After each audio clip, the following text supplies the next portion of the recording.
നമസ്കാരം, പുതിയൊരു ക്ലാസ്സിലേക്ക് ഏവർക്കും സ്വാഗതം. +2 ഇക്കണോമിക്സ് പരീക്ഷയ്ക്ക് പഠിച്ചു പോകേണ്ട മാക്രോ ഇക്കണോമിക്സിൽ നിന്നും പഠിച്ചു പോകേണ്ട ഇമ്പോർട്ടൻറ്റ് ചാപ്റ്റേഴ്സും അതിൽ നിന്ന് ഏതൊക്കെ ടോപ്പിക്കുകളുമാണ് എന്നാണ് ഇന്നത്തെ വീഡിയോയിൽ പറയാൻ പോകുന്നത്. കൃത്യമായിട്ട് കാര്യങ്ങൾ മനസ്സിലാക്കുക. +2വിൻ്റെ നമ്മുടെ ഒന്നാമത്തെ പാർട്ട്, അതായത് മൈക്രോ ഇക്കണോമിക്സിൽ ഏതൊക്കെ ചാപ്റ്റേഴ്സ് പഠിക്കണമെന്നും അതിൽ നിന്ന് എന്തൊക്കെയാണ് ചോദ്യങ്ങൾ വരിക എന്നതുമായി ബന്ധപ്പെട്ടൊരു വീഡിയോ മുൻപ് അപ്ലോഡ് ചെയ്തിട്ടുണ്ട്. അത് കാണാത്തവരുണ്ടെങ്കിൽ ദയവായിട്ട് അത് കാണുക. കൃത്യമായിട്ട് നിങ്ങൾക്കത് ഉപകാരപ്പെടും.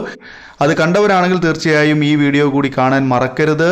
ഓക്കെ, അപ്പോൾ ഇന്നത്തെ ക്ലാസ്സിൽ നമ്മൾ മാക്രോ ഇക്കണോമിക്സിൽ 6 ചാപ്റ്റേഴ്സാണ് ഡിസ്കസ് ചെയ്യാൻ പോകുന്നത്. 6 ചാപ്റ്റേഴ്സിൽ നിന്ന് ഇമ്പോർട്ടൻ്റ് ആയിട്ടുള്ള ചോദ്യങ്ങൾ ഏതൊക്കെയാണ്, പ്രീവിയസ് ആയിട്ട് ചോദിച്ചിട്ടുള്ള ചോദ്യങ്ങൾ ഏതൊക്കെയാണെന്നാണ് കാണാൻ പോകുന്നത്. അപ്പോൾ മാക്രോ എക്കണോമിക്സിൽ 6 ചാപ്റ്റേഴ്സ് ഉണ്ട്. ഒന്നാമത്തേത് ഇൻട്രൊഡക്ഷൻ ടു മാക്രോ എക്കണോമിക്സ് ആണ്. രണ്ടാമത്തേത് നാഷണൽ ഇൻകം അക്കൗണ്ടിംഗ് ആണ്. മൂന്നാമത്തേത് മണി ആൻഡ് ബാങ്കിങ് ആണ്. നാലാമത്തേത് ഡിറ്റർമിനേഷൻ ഓഫ് ഇൻകം അല്ലെങ്കിൽ ഇൻകം ഡിറ്റർമിനേഷൻ. ദെൻ അഞ്ചാമത്തേത് government functions and the scope അല്ലെങ്കിൽ government budget and the economy. അതുപോലെ തന്നെ ആറാമത്തേത് open economy and macro economics എന്ന് പറയുന്ന ലാസ്റ്റ് ചാപ്റ്റർ. ഓക്കെ, അപ്പോൾ ഇത്രയും കാര്യങ്ങൾ ആണ് പഠിക്കാനുള്ളത്. അപ്പോൾ ഇതിൽ നിന്ന് നമുക്ക് എന്തൊക്കെയാണെന്ന് നോക്കാം, ഓരോരോ ചാപ്റ്റർ സെപ്പറേറ്റ് ആയിട്ട്. ഒന്നാമത്തെ ചാപ്റ്റർ ഇൻട്രൊഡക്ഷൻ ടു മാക്രോ ഇക്കണോമിക്സിൽ നമ്മൾ ഏറ്റവും ഇമ്പോർട്ടൻ്റ് കൊടുത്ത് പഠിക്കേണ്ടത് ഗ്ലോബൽ ക്രൈസിസ് ഓഫ് 1930 അതായത് ഇക്കണോമിക് ക്രൈസിസ് 1930 ആണ്, അല്ലെങ്കിൽ എമർജൻസ് ഓഫ് മാക്രോ ഇക്കണോമിക്സ് ആണ്. 4 മാർക്ക് അല്ലെങ്കിൽ 5 മാർക്കിന് എല്ലാ കാലത്തും ചോദിക്കുന്ന ഒരു ചോദ്യമാണ്. എമർജൻസ് ഓഫ് മാക്രോ എക്കണോമിക്സ് 1930കളിലെ ഗ്ലോബൽ ക്രൈസിസിനുണ്ടായ അല്ലെങ്കിൽ സാമ്പത്തിക മാന്ദ്യം എന്താണ്, അതിനുള്ള പ്രധാനപ്പെട്ട കാരണം എന്താണെന്ന് ചോദിച്ചുകൊണ്ടുള്ള ഒരു ചോദ്യം, അല്ലെങ്കിൽ എമർജൻസ് ഓഫ് മാക്രോ എക്കണോമിക്സ് എങ്ങനെ ഉണ്ടായി എന്നതിനെ കാണിക്കുന്ന ഒരു ചോദ്യം. ഓക്കെ, അതുപോലെ തന്നെ നമ്മൾ അവിടെ പഠിക്കേണ്ട മറ്റൊന്ന് സെക്ടേഴ്സ് ഓഫ് ദ ഇക്കോണമി, അതായത് മാക്രോ എക്കോണമിയുടെ പ്രധാനപ്പെട്ട സെക്ടേഴ്സ് ഏതൊക്കെയാണ്. 4 സെക്ടേഴ്സ് ഉണ്ട് നമുക്കറിയാം. അത് ഒന്ന് ഏതാണ്, ഹൗസ് ഹോൾഡ്. രണ്ടാമത്തേത് ഫേം. മൂന്നാമത്തേത് ഗവൺമെൻറ്. നാലാമത്തേത് എക്സ്റ്റേണൽ സെക്ടർ. ഇങ്ങനെ 4 സെക്ടേഴ്സ് ഉണ്ടെന്ന് നമുക്കറിയാവുന്നതാണ്. അപ്പോൾ ഈ 2 ചോദ്യങ്ങൾ മാത്രമേ ഇവിടെ ഇമ്പോർട്ടൻ്റ് ഉള്ളൂ. കൃത്യമായിട്ട് നിങ്ങളത് പഠിക്കാൻ മറക്കരുത്. ഓക്കെ, അതുപോലെ രണ്ടാമത്തെ ചാപ്റ്റർ നാഷണൽ ഇൻകം അക്കൗണ്ടിങ്. ഇവിടെ നമ്മൾ അരിച്ചു പെറുക്കി പഠിക്കണം. കാരണം എന്താ വെച്ചാൽ മാക്രോ എക്കണോമിക്സിൽ നിന്ന് ഏറ്റവും കൂടുതൽ മാർക്ക് വെയിറ്റേജ് തന്നിട്ടുള്ള ഒരു ചാപ്റ്ററാണ് നാഷണൽ ഇൻകം അക്കൗണ്ടിങ്.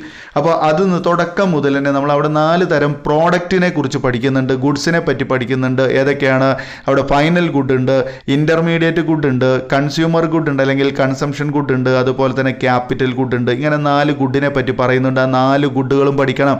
അതായത് അന്തിമ വസ്തു, അന്തരാള വസ്തു, അല്ലെങ്കിൽ അന്തരാള വസ്തുവിൻ്റെ മറ്റൊരു പേര് മധ്യമ വസ്തു അല്ലെങ്കിൽ ഇടനില ഉൽപ്പന്നം. അതാണ് പരീക്ഷയ്ക്ക് കഴിഞ്ഞ വർഷം അതിൻ്റെ മുന്നത്തെ വർഷമൊക്കെ ചോദിച്ചത്, ഇടനില ഉൽപ്പന്നം. നിങ്ങളുടെ മോഡൽ ക്വസ്റ്റ്യൻ പേപ്പറിൽ അത് ചോദിച്ചിട്ടുണ്ട്. അന്തരാള വസ്തു എന്ന് ചോദിച്ചിട്ടുണ്ട്. ചെക്ക് ചെയ്താൽ മനസ്സിലാവും. എന്തായാലും ഈ 4 പഠിച്ചാൽ ഏതെങ്കിലും ഒന്ന് ഉറപ്പായിട്ട് നിങ്ങൾക്ക് എഴുതാൻ പറ്റും. ഓക്കെ, ഏറ്റവും മോസ്റ്റ് ഇമ്പോർട്ടൻ്റ് ആയിട്ട് പറയാവുന്നത് അന്തരാള വസ്തു തന്നെയാണ്, അതായത് ഇടനില ഉൽപ്പന്നം എന്നുള്ളതാണ്. ഇൻ്റർമീഡിയറ്റ് ഗുഡ് കേട്ടോ. അപ്പോൾ ഇൻ്റർമീഡിയറ്റ് ഗുഡ് എന്താണ്, ഇൻ്റർമീഡിയറ്റ് ഗുഡിൻ്റെ എക്സാമ്പിൾ എന്താണ് എന്ന് ചോദിക്കുന്നുണ്ട്. അതുപോലെ കൺസംഷൻ ഗുഡിനെ 2ആയിട്ട് തരംതിരിക്കുന്നുണ്ട്. ഒന്ന് ഡ്യൂറബിൾ ആണ്, മറ്റൊന്ന് നോൺ ഡ്യൂറബിൾ ആണ്. ഈടുള്ളത്, ഈടില്ലാത്തത്, അതൊക്കെ ചോദിക്കുന്നതാണ്. ഓക്കെ, ക്യാപിറ്റൽ ഗുഡ് എന്താണ്? ക്യാപിറ്റൽ ഗുഡിൻ്റെ ഡിപ്രീസിയേഷനുമായി ബന്ധപ്പെട്ട് ചോദിക്കാം. ഡിപ്രീസിയേഷൻ കോസ്റ്റ് എന്താണെന്ന് ചോദിക്കാം. അതൊക്കെ ഒരു കണക്ഷനായിട്ട് വരുന്ന ചോദ്യങ്ങളാണ്. അപ്പോൾ എന്തായാലും അതൊരു 2 മാർക്ക് മുതൽ 3 മാർക്ക് വരെയൊക്കെ ചോദ്യം വരുന്നുള്ളൂ. പക്ഷേ ആ ചോദ്യം എളുപ്പമുള്ളതാണ്, കളയരുത്.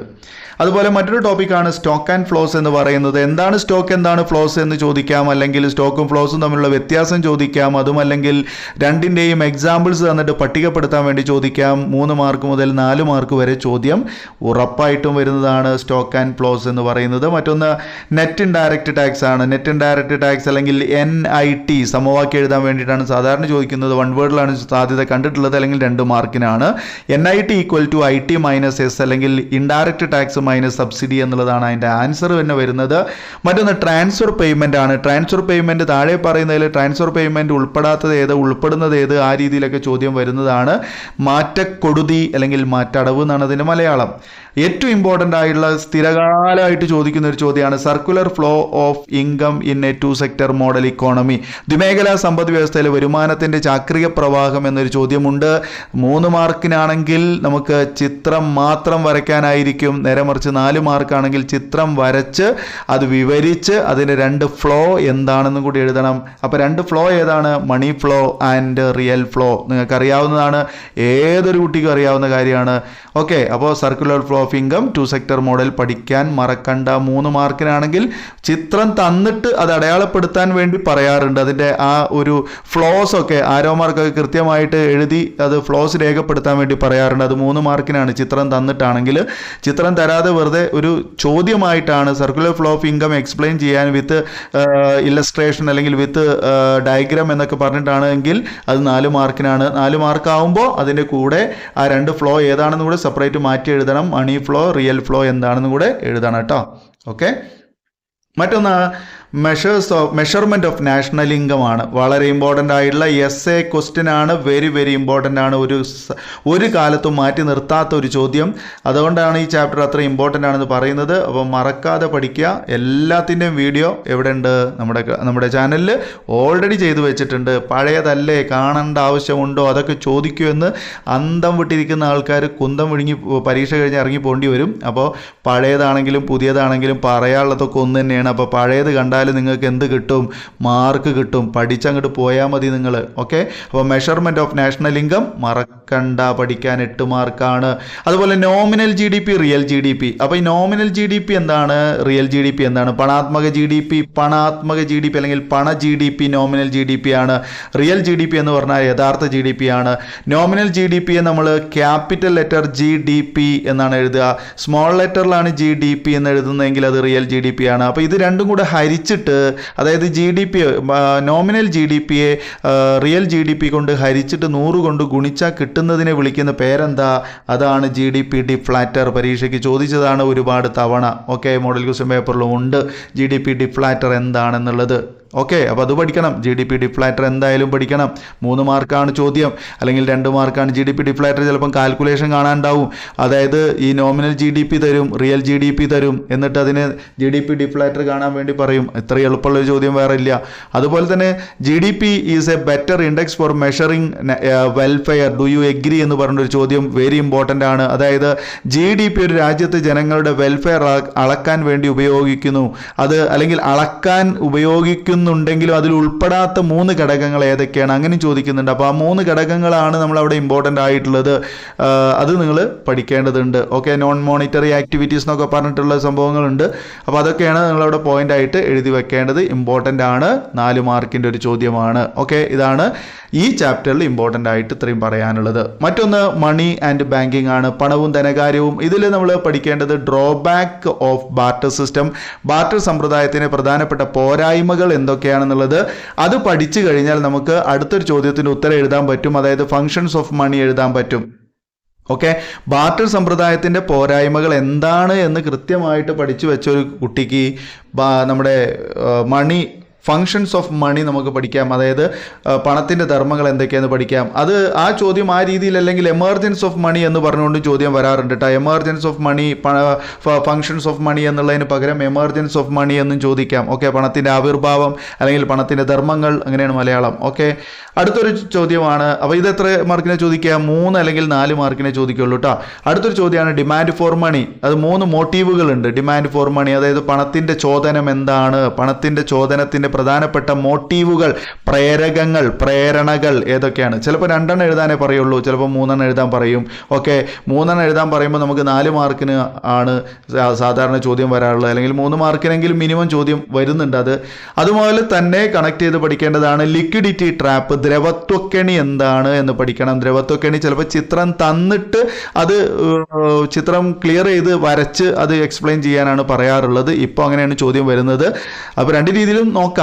ലിക്വിഡിറ്റി ട്രാപ്പ് എന്ന് തന്നെ ചോദിക്കാം, അല്ലെങ്കിൽ ദ്രവത്വക്കെണി എന്ന് മലയാളത്തിൽ ഉണ്ടാകും, അത് വിവരിക്കാൻ വേണ്ടി പറയും, അല്ലെങ്കിൽ അതിൻ്റെ ചിത്രം തന്നിട്ട് ആ ചിത്രം വിവരിച്ച് ചെയ്യാനാണ് പറയണ്ടാവുക. ഓക്കെ, അതുപോലെ ഈ ചാപ്റ്ററിൽ ഇമ്പോർട്ടൻ്റ് ആയിട്ടുള്ള മറ്റൊന്നാണ് ലീഗൽ ഡെഫിനിഷൻസ് ഓഫ് മണി എന്ന് പറയുന്നത്. അതായത് ഒരു ടേബിൾ ക്രിയേഷൻ ആയിരിക്കും. ലീഗൽ ഡെഫിനിഷൻസ് ഓഫ് മണി എന്ന് പറഞ്ഞപ്പോൾ പണത്തിൻ്റെ നിയമപരമായ അളവുകളാണ് M1, M2, M3, M4. ഓർമ്മ ഉണ്ടാവുമല്ലോ, M1, M2, M3, M4 എന്ന് പറഞ്ഞിട്ട്. അതായത് മണി സപ്ലൈ 1 അല്ലെങ്കിൽ money supply 2, money supply 3, money supply 4. അത് അങ്ങനെ ഉണ്ടാവും. മണി സപ്ലൈ ഒന്നും ഉണ്ടാവില്ല. M1, M2, M3, 4 അങ്ങനെ ഉണ്ടാവുക. അപ്പോൾ അത് ഇങ്ങനെ വിട്ട ഭാഗം പൂരിപ്പിക്കാൻ വേണ്ടതുപോലെ ആണ് തരിക. അല്ലെങ്കിൽ ലീഗൽ ഡെഫിനിഷൻസ് ഓഫ് മണി എന്ന് പറഞ്ഞിട്ടാണ് ചോദ്യം ഉണ്ടാവുക. എന്തായാലും അത് 4 മാർക്കിൻ്റെ ഷുവർ ക്വസ്റ്റ്യൻ ആണ്. അതുപോലെ അതും തന്നെ നമുക്ക് ചോദിക്കാവുന്നതാണ് നാരോ മണി, ബ്രോഡ് മണി. ഓക്കെ, ഈ M1, M2, M3, M4മായി കണക്ട് ചെയ്തിട്ടുള്ളതാണ് നാരോ മണി, ബ്രോഡ് മണി എന്നുള്ളത് മറക്കണ്ട. അതുപോലെ മറ്റൊരു ചോദ്യമാണ് functions of central bank or RBI. RBIയുടെ പ്രധാനപ്പെട്ട ധർമ്മങ്ങൾ എന്താണ്? എസ്സേ ആണ് കേട്ടോ. ഫങ്ഷൻസ് ഓഫ് സെൻട്രൽ ബാങ്ക് നിങ്ങളുടെ മോഡൽ ക്വസ്റ്റ്യൻ പേപ്പറിൽ ഫങ്ഷൻസ് ഓഫ് സെൻട്രൽ ബാങ്ക് ചോദിച്ചു, 4 എഴുതാൻ. അതുപോലെ തന്നെ RBI എങ്ങനെയാണ് ഈ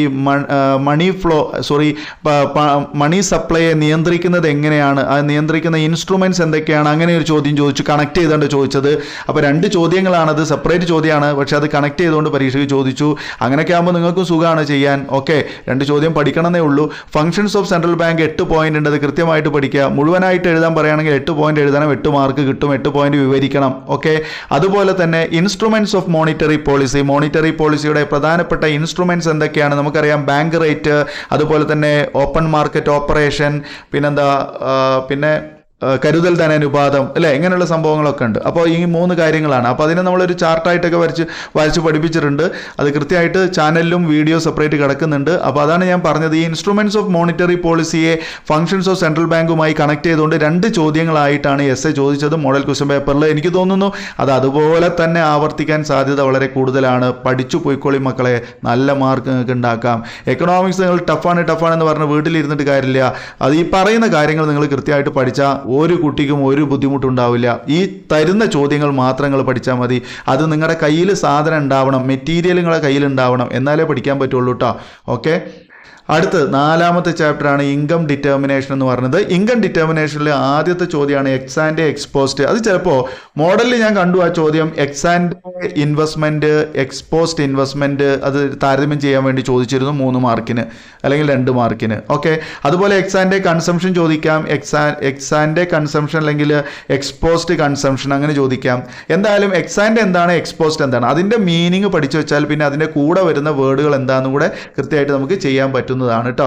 ഓക്കെ, അത്ര വലിയ ബുദ്ധിമുട്ടുള്ള ഒന്നുമല്ല, ഇമ്പോർട്ടൻ്റ് ആണ്. 2-3 മാർക്കിന് ചോദിക്കുന്ന ഒരു ചോദ്യമാണ്, ഓർമ്മയിൽ വയ്ക്കുക. പിന്നെ കൺസംഷൻ ഫംഗ്ഷൻ എന്താണ്, അതിൻ്റെ കൺസംഷൻ ഫംഗ്ഷൻ, അതുപോലെ ഈ കൺസംഷൻ ഫംഗ്ഷൻ്റെ ഘടകങ്ങൾ, അഗ്രഗേറ്റ് ഡിമാൻഡ്, അതുപോലെ തന്നെ ഇൻവെസ്റ്റ്മെൻറ്റ് ഡിമാൻഡ്. അപ്പോൾ അതും പഠിക്കണം. Aggregate demand, AD, aggregate demand, aggregate supply.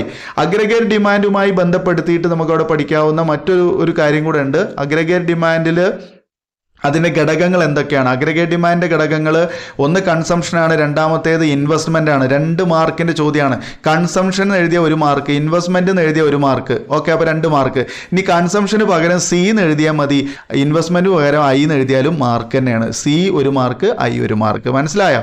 അപ്പോൾ അഗ്രഗേറ്റ് ഡിമാൻഡ്, ADയുടെ ഘടകങ്ങൾ, അഗ്രഗേറ്റ് ഡിമാൻഡിൻ്റെ ഘടകങ്ങൾ, മൊത്തം ചോദനത്തിൻ്റെ ഘടകങ്ങൾ, സഞ്ചിത ചോദനത്തിൻ്റെ ഘടകങ്ങൾ, ഇതൊക്കെയാണ് മലയാളം. ഓക്കെ, അങ്ങനെയൊക്കെ ആ ചോദ്യം വരുന്നുണ്ട്.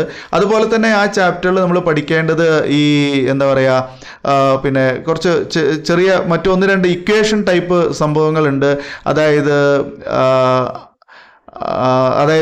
Delta C by delta Y, അതുപോലെ തന്നെ C by Y, S by Y, അതുപോലെ അങ്ങനെയുള്ള ചില ഇക്വേഷൻസ് വരുന്ന ചില ചോദ്യങ്ങളുണ്ട്. അതൊന്നും ജസ്റ്റ് നോക്കിപ്പോയാൽ മതി.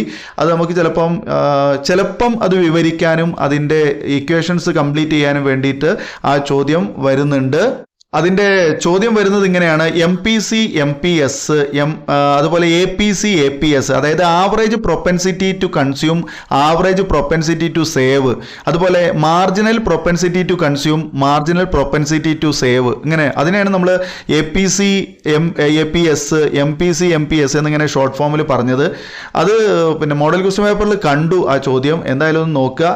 ഓക്കെ, അതുപോലെ തന്നെ നമുക്ക് പിന്നെ ഈ ചാപ്റ്ററിൽ ഈ determination of equilibrium income and output in A closed economy എന്ന് പറഞ്ഞുകൊണ്ട്, അതായത് അഗ്രഗേറ്റ് ഡിമാൻഡും അഗ്രഗേറ്റ് സപ്ലൈയും കൂടി ചേർത്ത് ഒറ്റ കർവിൽ വരച്ചിട്ട്, അഗ്രഗേറ്റ് ഡിമാൻഡ് കർവും അഗ്രഗേറ്റ് സപ്ലൈ കർവും കൂടെ ഒറ്റ കർവിൽ എക്സ് ആൻഡ് വൈ ആക്സിസിൽ വരച്ചിട്ട് അതിന്റെ ഇക്വിലിബ്രിയം ഡിറ്റർമിൻ ചെയ്യാൻ വേണ്ടിയിട്ട് ഒരു ചോദ്യം ഉണ്ട്.